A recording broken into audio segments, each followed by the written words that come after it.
జనగామలో మా పల్లారాజేశ్వర రెడ్డి గారు ఇక్కడే ఉన్నారు. జనగామలో ఎన్నిక జరిగితే మా మహిళా కౌన్సిలర్ చేయిని వెనకాల కూర్చున్న కాంగ్రెస్ కౌన్సిలర్ చేయబట్టి బలవంతంగా లేపే ప్రయత్నం. అంటే ఇట్లా ఇంత చిల్లర ఇంత చండాలపు రాజకీయం బహుశా దేశంలో ఎక్కడ లేదు.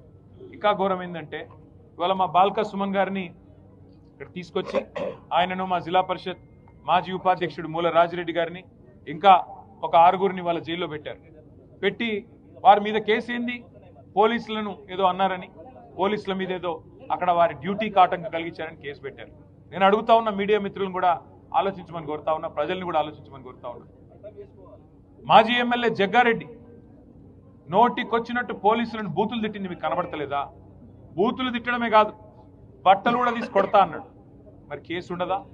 కనీసం పోలీసు వాళ్ళని నడి బజార్లో కాంగ్రెస్ నాయకుడు అయినంత మాత్రాన గుడ్డలు కూడా తీసి కొడతా అంటే కేసు పెట్టరు. బూతులు మాట్లాడితే కేసు పెట్టరు. ఇష్టం వచ్చిన బూతులు, నోటికొచ్చిన బూతులు తిడితే కేసు ఉండదు. కనీసం కేసు పెట్టే దమ్ము ఈ రాష్ట్రంలోని పోలీసు యంత్రాంగానికి లేదు. BJP MP, Nizamabad MP Arvind police వాళ్ళని యూజ్లెస్ ఫెలోస్ అని తిడితే కేసులు ఉండవు. కానీ ఇవాళ స్పష్టమైన అధికారం, స్పష్టమైన మెజారిటీ క్యాతన్పల్లి మున్సిపాలిటీలో మా పార్టీకి, మా పొత్తులో ఉన్న సిపిఐ పార్టీకి ప్రజలు ఇస్తే ఆ మెజారిటీని అపహాస్యం చేసే విధంగా స్థానిక మంత్రి గారు, అధికార యంత్రాంగం కుమ్మక్కైతే, ఎన్నికల కమిషన్ చేయాల్సిన పని ఎన్నికల కమిషన్ చేయకపోతే, చివరికి మా కార్యకర్తల ప్రజాస్వామ్యాన్ని కాపాడే ప్రయత్నం చేస్తే ఉల్టా కేసులు మా మీదే పెట్టి ఇవాళ మా నాయకులను జైల్లో పెట్టారు. ఇది రాష్ట్రం మొత్తం గమనిస్తూ ఉన్నది.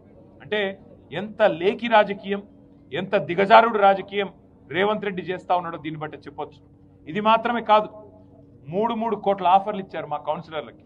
కానీ నిజాయితీ గల బిడ్డలు కాబట్టి ఒక్కొక్క కౌన్సిలర్కు 3 కోట్ల ఆఫర్ ఇచ్చినా, బ్లాంక్ చెక్కులు ఇచ్చినా, మంత్రి గారు ప్రలోభ పెట్టే ప్రయత్నం చేసినా మా వాళ్ళు లొంగిపోలేదు. చల్ నీ పైసలు వద్దు, మేము ఖచ్చితంగా మా నాయకుడు కేసీఆర్ గారి నాయకత్వంలో, మా సోదరుడు సుమన్ గారి నాయకత్వంలోనే ఈ మున్సిపాలిటీ మీద గులాబీ జెండా ఎగరేస్తాం. మరి ఎన్నికల కమిషన్ ఇంకో డిమాండ్ కూడా మేము చేస్తా ఉన్నాం. క్యాతన్పల్లి మున్సిపాలిటీలో మొన్న మా మహిళా కౌన్సిలర్ల మీద అసభ్యంగా ప్రవర్తించిన వెధవలు ఎవరైతే 3rd రేట్ కౌన్సిలర్లు కాంగ్రెస్ వాళ్ళు ఉన్నారో వాళ్ళ మీద చట్టపరంగా చర్య తీసుకోవాలి. ఆ క్యాతన్పల్లి మున్సిపాలిటీ ఎన్నిక సందర్భంగా, ప్రమాణ స్వీకారం సందర్భంగా ఏ వీడియో అయితే మీ వాళ్ళు ఎలక్షన్ కమిషన్ వాళ్ళు షూట్ చేసినారో బయట పెట్టండి. సీసీ కెమెరాల్లో మొత్తం నిక్షిప్తం అయ్యింది. ఎవరు తప్పు చేశారో వాళ్ళ మీద కేసులు పెట్టండి. తప్పు చేయని వాళ్ళ మీద కేసులు పెట్టి ఇవాళ మా కోవా లక్ష్మి గారి మీద కేసు పెట్టారు. మా ఎమ్మెల్యే గారు ఒక ఆదివాసీ బిడ్డ ఏం తప్పు చేసిందండి? పార్టీ చెప్తే నిజాయితీగా పోయి ఎన్నికల అబ్జర్వర్గా అక్కడ మాకున్న మెజారిటీని వక్ర మార్గంలో కాంగ్రెస్ తీసుకొని పోయే ప్రయత్నం చేస్తుంటే కాపాడే ప్రయత్నం చేయడం తప్ప, ఇవాళ ప్రజాస్వామ్యాన్ని గౌరవించకుండా అగౌరవపరుస్తున్నది కాంగ్రెస్. కేసులు పెట్టాల్సింది అసభ్యంగా ప్రవర్తించిన కాంగ్రెస్ కౌన్సిలర్ల మీద, బాల్క సుమన్ మీద, అదేవిధంగా మా కోవా లక్ష్మి గారి మీద కాదు. తప్పకుండా అన్ని ప్రజలు చూస్తూ ఉన్నారు. వారికి తప్పకుండా ఈ అధికార పార్టీకి బుద్ధి చెప్పే రోజు వస్తుంది. ప్రజాస్వామ్యాన్ని గౌరవించని ప్రతి ఒక్కరికి బుద్ధి చెప్పే టైం వస్తుంది.